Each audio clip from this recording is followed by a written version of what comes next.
As you have seen in the previous 8 video presentations, the site of Bilazora has yielded some amazing discoveries. During the 60 years of the TFAHR excavations, we have uncovered a propylon, or monumental gateway, 2 long stretches of the Acropolis defensive walls, the remains of a Doric order stoa built by the Macedonian king Philip V, and a palace complex of Philip V with its Corinthian facade. Now let's take the opportunity to explore something quite basic, the name of the city. What does Bylazora mean? If you were to ask a Slavic language speaker that question, the immediate response would be, it means white dawn. The reason for that answer is that the name of the city, Bylazora, which first appeared in an ancient Greek source and should probably be pronounced Bylazora, sounds remarkably like the modern Slavic words Bila and Zora, which mean literally white dawn. But this interpretation could be characterized as an Isidoran etymology. We should probably explain what an Isidoran etymology is. Back in the 7th century AD, when the Visigoths ruled over Spain and Portugal, in the very prosperous inland port city of Seville, there reigned a certain bishop history knows as Isidore of Seville. Isidore, like many a crotchety old man of every era, believed that the world was going to hell in a handbasket. But unlike most grumpy old men, Isidore decided to do something about it. He decided to write down for posterity the entire sum of man's knowledge. This magnum opus of his is usually called Etymologiae, or the etymologies. It is so called because Isidore believed that any concept could be best understood if one knew the etymology, or the origin of the word. Unfortunately, Isidore did not have the linguistic tools to do proper etymological research. Isidore wrote, of course, in Latin, and he apparently knew a small smattering of Greek. And if a Latin word simply sounded like another word or words, even if it were a Greek word, Isidore had a tendency to explain the word based solely on the fact that it sounded similar to another word. This is called an Isidoran etymology. An example of an Isidoran etymology. Not one used by Isidore, but a modern English one. We have in English the word Cretan, meaning a simple-minded person. If we were to make an Isidoran etymology of the word Cretan, we could say, Cretan sounds like the name of the island of Crete. A simple-minded person is called a Cretan because in ancient times the people of the island of Crete had the reputation of being simple-minded. Well, we have the linguistic and historical tools to know that this is not true. In ancient times, the people of Crete had the reputation of being liars, not simple-minded. And the English word Cretan comes from the medieval French word crétin, which is a dialectical form of chrétien, meaning Christian. The implication is that Christians were simple folk, having a tendency to believe anything. So, if we say that the ancient word Bylazora means white dawn, on the basis that it sounds like the modern Slavic words Bila and Zora, this is an Isidoran etymology which we have to reject. But rejecting what is obviously wrong only gets us a single step closer to what's right. Therefore, let's go back to the beginning, where the town of Bylazora makes its first appearance in the ancient written records. In the excellent corpus of ancient Greek and Latin works, Bylazora is mentioned only twice. First by the ancient Greek author Polybius, and later by the ancient Roman author Livy. We analyzed both of these passages in depth in Volume 3 of our publication on Bylazora. But we did not touch upon the actual meaning of the word Bylazora in that article. So let's do so now. These are the 2 passages where Bylazora is mentioned. At first sight, Bylazora in both Greek and Latin looks like a first declension, feminine, singular, proper noun. But looking at both sentences, we quickly realize that this is not the case, because in both Greek and Latin, Bylazora should be in the accusative case. Polybius says, Philip captured Bylazora. Here, Bylazora is the direct object of the verb. Livy says, who ordered the throng of Gauls to Bylazora. Here, Bylazora is the object of the preposition to. If Bylazora is a first declension, feminine, singular, proper noun, the object or accusative case should be Bylazoran in Greek and Bylazoram in Latin. But in both instances we have Bylazora, which instead looks like a second declension, neuter, plural, proper noun in the accusative case. Incidentally, the use of a plural noun as the name of a place is not unheard of in ancient Greek. Thebes, Athens, and Thermopylae, for example, are all plural nouns. This observation is the second step in getting to the meaning of the word. We are going to assume that Polybius, a Greek, correctly heard the name of this Paionian city. Polybius was, after all, a contemporary and eyewitness to the last days of a free Macedonia in antiquity. For simplicity's sake, let's drop Livy in the Latin passage, since we know that Livy simply transliterated from Greek to Latin the name of the town. So we are stuck just with Polybius now. Our third step is to break apart the word Bylazora into Bila and Zora, which still gives us two neuter, plural, accusative, and nominative words in Greek, Polybius's language. But what language did they speak in Bylazora, a Paeonian city? The obvious answer is that they spoke Paeonian. But here we enter into a linguistic minefield, because linguists are unsure about how ancient Paeonian relates to other ancient languages. Dr. Petrova, in her excellent book on Paeonia, in Chapter 7, gives a summary of the various theories since the late 19th century about the Paeonian language. Scholars have tried to link the Paeonian language to the Illyrians, the Thracians, the Phrygians, the Mysians, and even the Greeks. One difficulty is in trying to ascertain what's a pure Paeonian word, that is, a word uncontaminated by other languages. And here scholars are just as divided, some claiming Greek roots, others Illyrian roots, and so forth. Unfortunately, our excavations have shed no light on this subject. We have found inscriptions on stones and potsherds, and they are written in Greek characters. But there are two problems. One is that we know that the Macedonians occupied Bylazora on at least two occasions, when Philip II conquered Paeonia in 359 BC, and when Philip V captured and fortified Bylazora in 217 BC. And the ancient Macedonians spoke a Greek dialect. That brings us to the second problem. Were these inscriptions in Greek characters, which we found at Bylazora, written by Macedonians or Paeonians? More than 2 millennia later, we just have no way of knowing.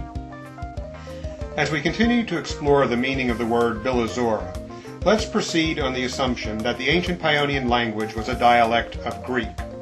After all, the Paeonians themselves claimed descent from Paion, the son of Endymion, beloved by Selene, who hailed from Elis in southern Greece. Elis is the city that for centuries controlled the Olympic Games. Moreover, there is an inscribed golden plaque from the TFAHR region of Macedonia, the encomium of the famous Paeonian king Dropion. It is written in Greek. So, operating on the assumption that ancient Paeonian is a dialect of Greek, what then does Bylazora mean in Greek? Byla in Greek means nothing. We have a little more luck with Zora. The adjective zoros in Greek means pure or strong. Let's file this possibility away for a moment as we proceed. We're fairly well informed about the various linguistic branches of ancient Greek and their various morphologies, phonologies, and peculiarities. Amongst the various dialects of ancient Greece, modern scholars have posited a Northwest Greek. Some say it's a subset of Doric Greek, others that it's a subset of West Greek. Ancient Macedonian appears to have been closely related to a primitive Doric Greek and Northwest Greek. If Paeonian is an ancient dialect of Greek, then it stands to reason that it would be closely related to Macedonian.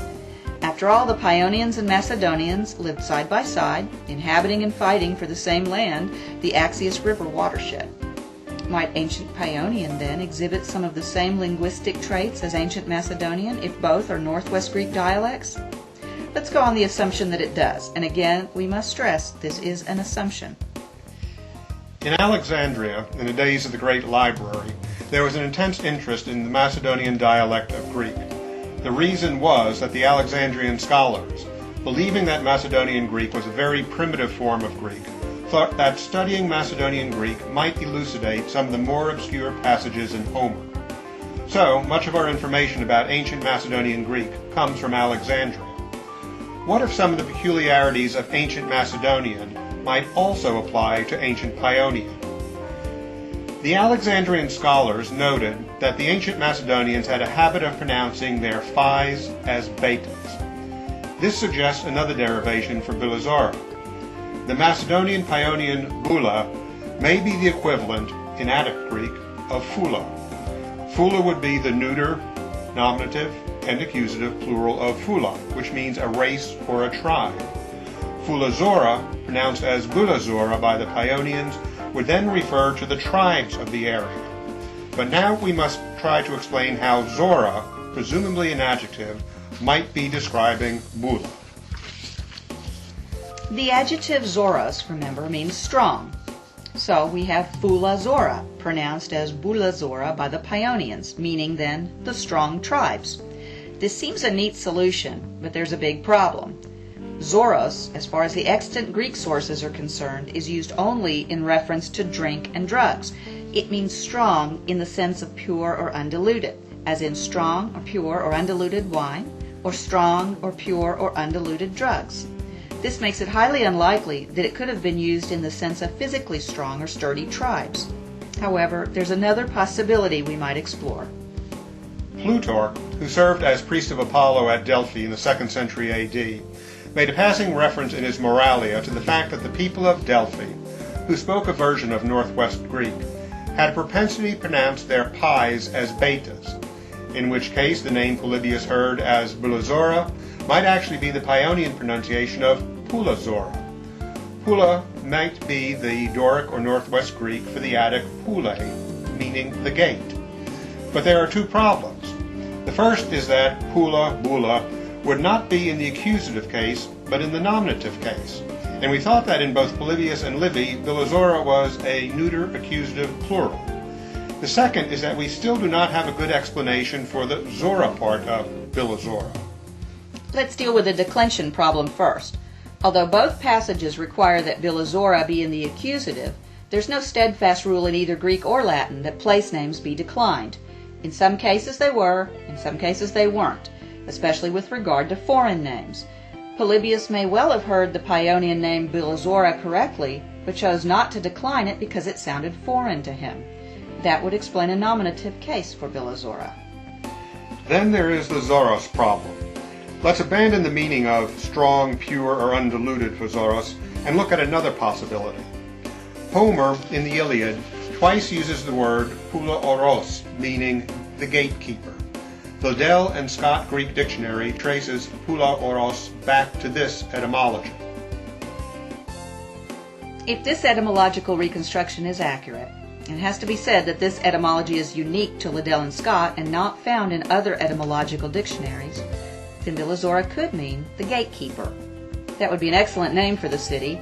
Bilazora was, after all, as Polybius describes it, the city that Philip V conquered and fortified to stop the Dardanian incursions, Tasses Bolas, along the inroads, Es Odon, running past Bilazora. From the top of our site, a wide and broad valley runs from Dardania to Macedonia. From Bilazora, one could control the comings and goings, the invasions, through this valley. Bilazora was the gatekeeper. So where does that leave us?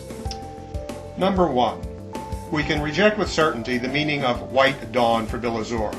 It is an Isidoran etymology, deriving a meaning for the name of the city from a language that was not spoken in the Balkans until 700 years after the fall of Bilazora. 2. Any use of Zoros as strong, such as strong eight or strong tribes, can also be eliminated. 3. Gatekeeper may seem an attractive etymology, but contingent upon many factors. That Polybius left Bilazora undeclined, that the Liddell and Scott Pula Oros etymology is correct, and that the Liddell and Scott Pula Oros etymology can account for the Z sound in Bilazora. The most common etymology for Pula Oros makes it hard for us to account for the Z sound. And there are very many other unknowns as well. Polybius might not have heard the name of the city correctly, and he morphed it into something new, much like the British changed Beijing into Peking. It's entirely possible that Polybius brought the Paeonian word Bilazora into his text as an indeclinable foreign word, and that we're on the wrong track seeking a Greek meaning where there is none. Plutarch's evidence of the pi and beta shift may have been unique to Delphi and no other Northwest Greek dialect. Even if Paeonian were a Northwest Greek dialect, the name Bylazora might have come from a linguistic substratum other than the Greek, like Thracian or Illyrian or Phrygian.